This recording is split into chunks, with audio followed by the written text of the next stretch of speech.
ભાજપના ધારાસભ્ય હરવિંદરસિંહ લવલીને નવી રચિત દિલ્હી વિધાનસભાના પ્રોટેમ સ્પીકર તરીકે શપથ લેવડાવવામાં આવી. રાજનિવાસ ખાતે લેફ્ટનન્ટ ગવર્નર વિનય કુમાર સક્સેનાએ શપથ લેવડાવી. હાઉસના વરિષ્ઠ ધારાસભ્યોમાંના એક તરીકે લવલી નવા ચૂંટાયેલા ધારાસભ્યોને શપથ લેવડાવશે. નવા સ્પીકરની ચૂંટણી દિવસના અંતે યોજાવાની છે, જેમાં ભાજપના ધારાસભ્ય વિજેન્દ્ર ગુપ્તા પદ માટે પસંદ થવાની શક્યતા છે.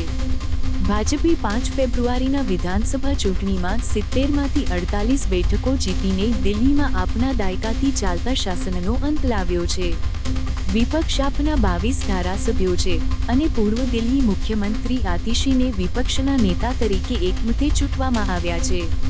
I, Harvinder Singh Lovely, having been elected a member of the Legislative Assembly, do swear in the name of God that I will bear true faith and allegiance to the Constitution of India as by law established, that I will uphold the sovereignty and integrity of India, that I will faithfully discharge the duty upon which I am about to enter.